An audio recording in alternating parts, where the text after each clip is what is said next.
Fans, we're back for another segment of Sports Chat.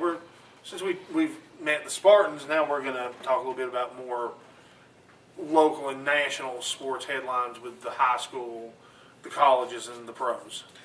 We start out here from lovely Papa John Studios, talking about Campbell County basketball, which had a big night Friday night in the mini snowstorm we were having, and so it was cold outside, but Campbell County came out on fire. And the girls came out, just really laid it to Central. 20-4 in the first quarter. The girls were on a 6-game losing streak where they lost games by 1 point, 2 points, 5 points, 4 points, and 5 points. It's really close games they had lost. Coach Browning shook up the starting lineup a little bit, put Kendra King on the bench to start with, and Kendra came off the bench, had a big game. She had 9 points. Jamie Minot had 13 points. Hannah Owens had 10 for the Lady Cougars. They just really laid it to Central. Hannah has a very pretty smooth shot. She's pretty good at ball handler, too, for someone her size. And they came out, they beat Central with 31 points, 63-32. Really just good to get back on the winning track for the Cougars like that. And, district tournaments are going to be starting in about a month, and they've got 7, 8, 9, 10 games, something along those lines left. Coach Browning mentioned after the game in a post-game interview that you can find here on the site that he wants them to really start moving up a little bit in the standings, getting a little better seed in the tournament for the district. Except for one non-district game against Fulton. It is strictly district games from here on in. So they've got a lot of tough matchups. The boys' game, it was a far more on the edge of your seat type game for the guys, and Central came out, got a little bit of a lead. Campbell County rallied back in the first quarter and first half. Campbell County got up about 6 or 8 points in the second quarter, and Central went on a big run and got ahead by a couple of points. Campbell County rallied back, managed to lead 38-37 at halftime after Darren Gilmwater made a shot with 9 seconds to go before the half. Come out with more of the same in the second half, back and forth. Central was ahead by 5 points at the end of the third quarter, but the lead switched back and forth. Came down under 5 seconds to play.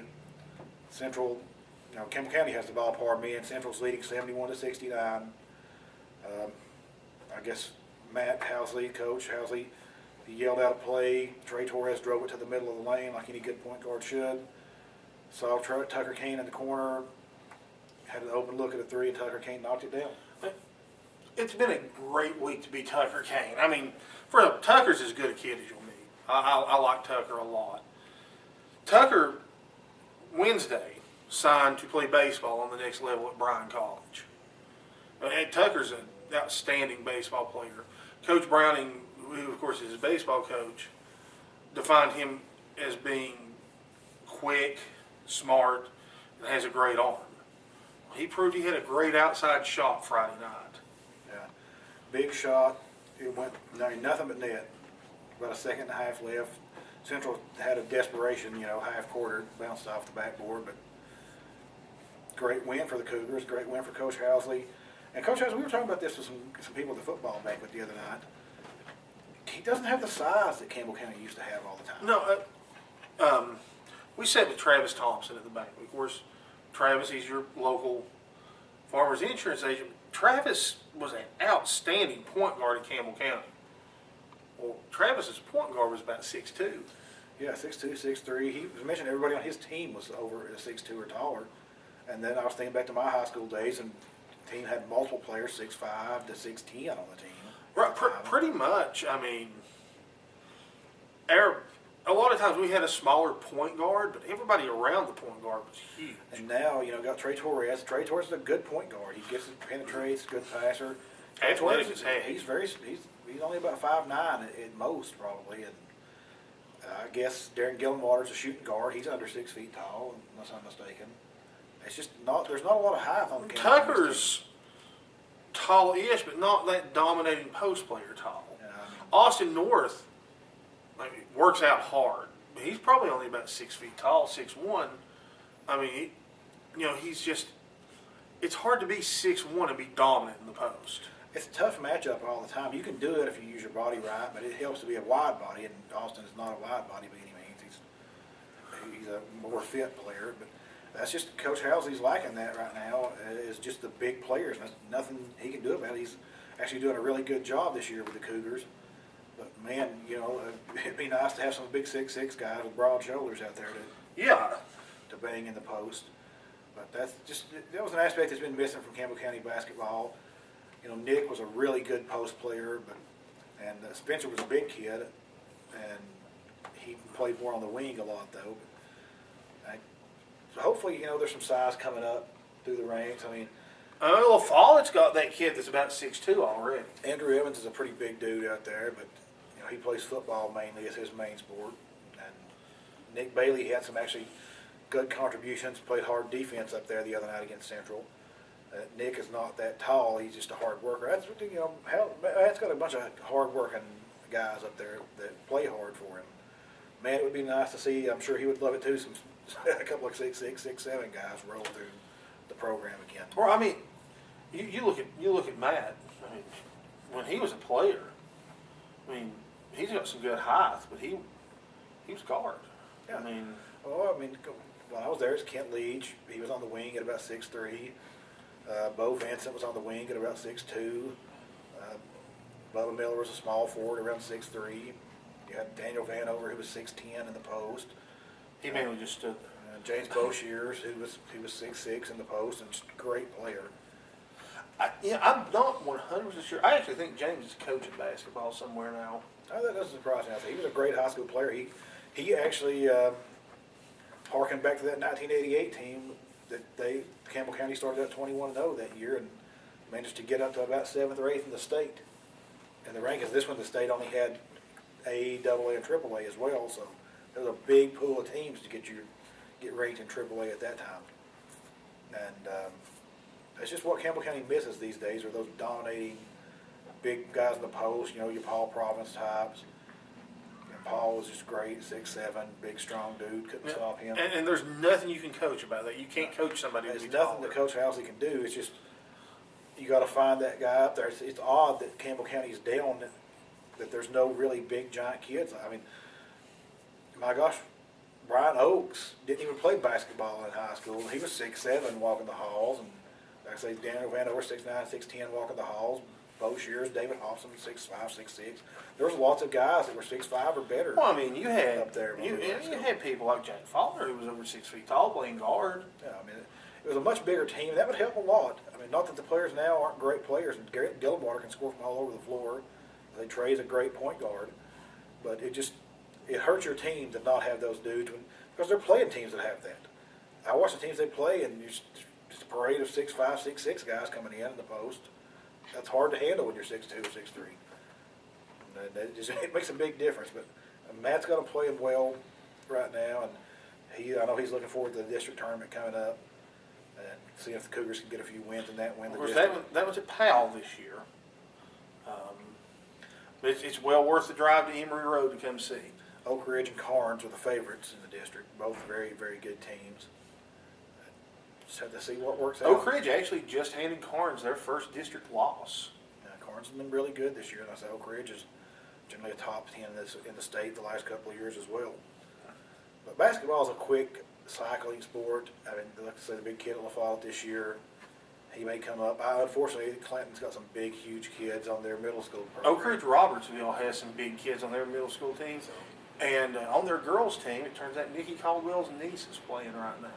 That just makes the district tough for Campbell County in the next few years, but it's always tough. At the college basketball level, big loss to Kentucky this weekend. I'm not particularly happy about that. Strangely, dominated inside. Kentucky's Dominated the hallmark. first 18 minutes of play for the most part. Kentucky's hallmark is that they're dominant inside. They have these NBA first rounders and lottery picks on the inside. Jarnell Stokes put up 20 points, had 15 rebounds. He had almost a double-double in the first half. Unfortunately, because of, I don't know why, Jarnell only took 3 shots in the second half. And when that's sort of what happened at Texas A&M. They started out pretty quick, getting the ball to Jarnell, and then they just stop. I don't know why they do that. I don't know what the strategy behind it is. I don't know what Conzo Martin's thinking most of the time. As I went on and I rant last week about, he sort of drives me crazy. And Tennessee's in a bad spot right now. You're in such a spot. This team should almost have an NCAA tournament bid locked up with the talent it has and the schedule it's playing. Instead, once again, fighting to hopefully get on the bubble. The RPI is 59th right now, maybe 60th, somewhere in that range. Nobody makes the NCAA tournaments in that large bid with your RPI at 60. It just doesn't happen. A hard row to hoe to improve your RPI. We got to count on being able to beat Florida like we always do for whatever reason. That could raise the RPI up some. Cannot afford to lose any games to any bad teams the rest of the year. You can't afford another Texas A&M. Any of that. If you lose to Texas A&M type team, we got to play down there at Texas A&M or Mississippi State. Anybody like that, if you lose to them, you got to beat Florida twice, basically. Well, I mean, and we play Arkansas. They're playing good ball. Arkansas beat Kentucky. And Arkansas tends to play really well at home and not so good on the road. And the game is here in Knoxville, so you got to hope that trend continues. But if he loses to Arkansas, if Tennessee loses to Arkansas, you might as well just either have to pray for a miracle or hope they fire Cuonzo Martin before the day is over, because that would just be a fatal blow to the NCAA tournament chances. And a lot of people are talking, though, like they're going to keep him regardless. I can't imagine it, just because of the amount of money they're losing right now in basketball compared to the heights of Bruce Pearl. I've seen pictures of that arena, how empty it is. I feel like the black curtain should be back out. They may before the year's over if they lose to another couple of bad teams. But next year, it just looks really bleak as far as talent goes. If Martin can't win with this group, he's not going to win next year with what's coming back. Because you're not going to have Stokes in all likelihood. Jordan McRae's going to be gone. Jerome Bainman's going to be gone. And that's, I figured it up the other day. It was 70% of our offense is likely leaving. 65% of our rebound is likely leaving. That's a lot to replace with freshmen that aren't particularly heralded. I mean, they're okay, but he's just not done a good enough job, in my opinion, to keep his job. And on April the 1st, his buyout dropped from $2.6 million to $1.3 million. I don't know why you don't just buy him out at that point. That's a pretty low buyout compared to some of the ridiculous buyouts like the $5 million Dooley had and the $8 million that Fulmer had. So, you know, you got to move on at that point and hope for the best. I don't think they'll ever bring Pearl back. It would be the greatest move you could make. Everybody would love it. It would make the most sense. So that's why I don't think it'll ever happen. It's like Tennessee's administration is like Dallas's administration to me, like Jerry Jones. You may get a lucky GM every once in a while, you know, like Des Bryant comes up and he's actually a pretty good player in your draft, but Bush Jones looks like he's going to be a good coach. But you pretty much get a lot of clinkers, though. You get your Dooleys, your Cuonzo Martins, your Todd Raleighs lately out of that administration. It's just not good, not a well-ran organization compared especially to the other teams. And I don't know if it's from giving so much money to the academic side, because they give a lot of money back that other teams don't. But they always complain about not having much money.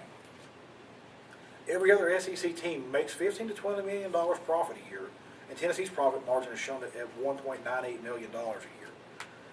And that doesn't make any sense to me, but I assume it's because they give so much back to academics, because they try to operate at a zero-sum margin for the most part, and whatever they have left over goes into the academic side. And Alabama and places don't do that. I'm of the opinion we should probably stop doing that. Alabama in some places win national titles every year, too. Yeah. I mean, we're the only team that I know of in the SEC that does that gives so much money back.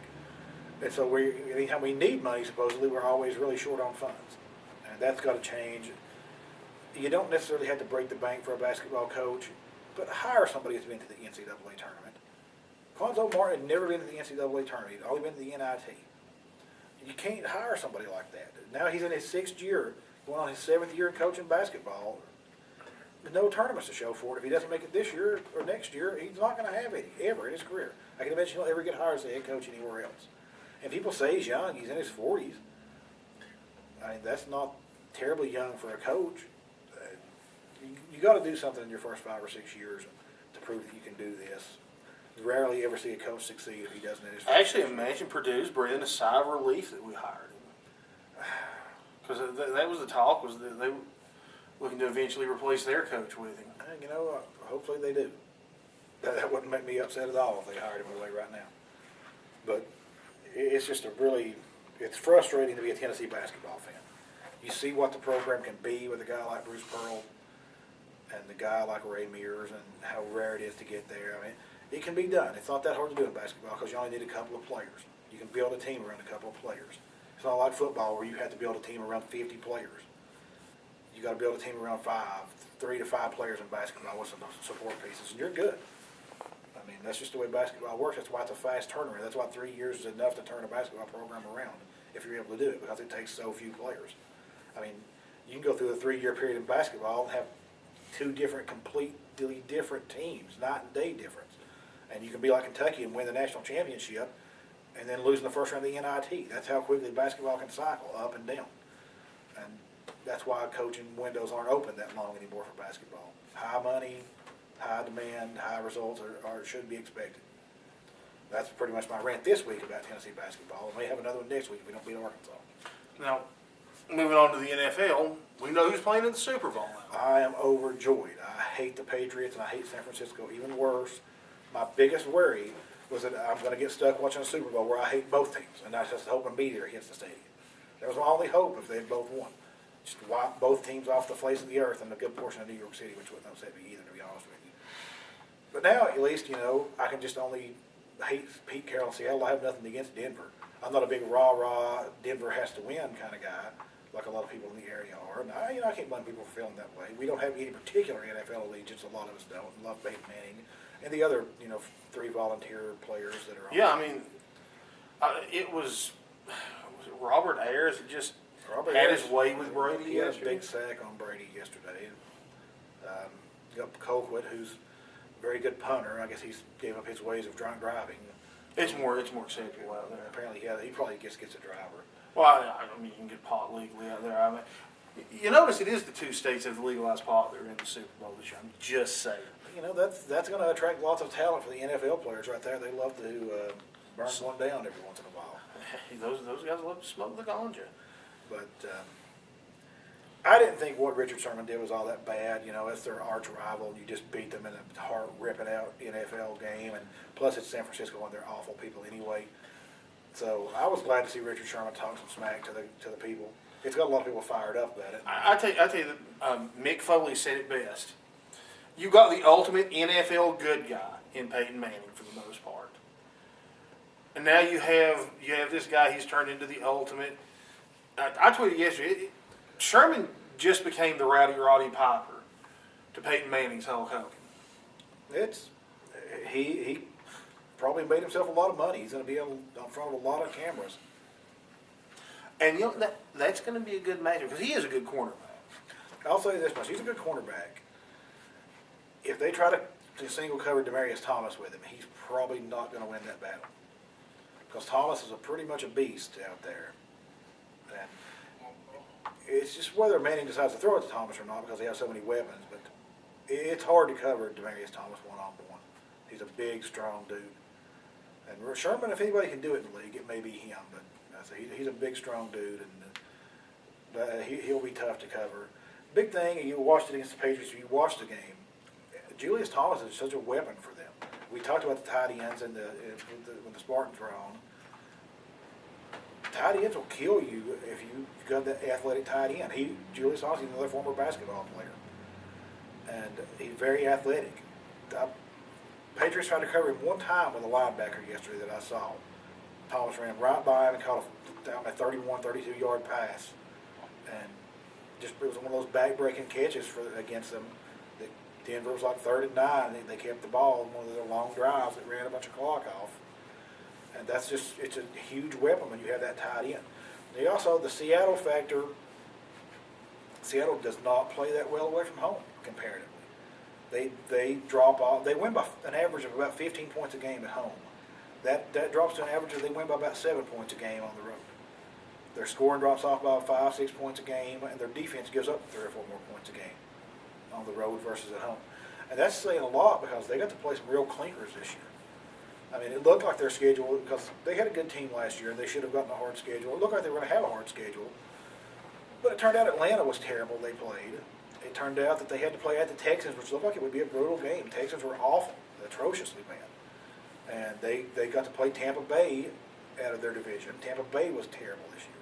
Seattle played a lot of really bad teams. The Vikings. The Vikings are awful. They're a terrible team. Just a mess of a franchise. And they got to play the Vikings this year and ran it up on the Vikings. They got to play the Giants this year. It looked like it'd be a tough game going to New York. The Giants were awful. Seattle beat them 23-0.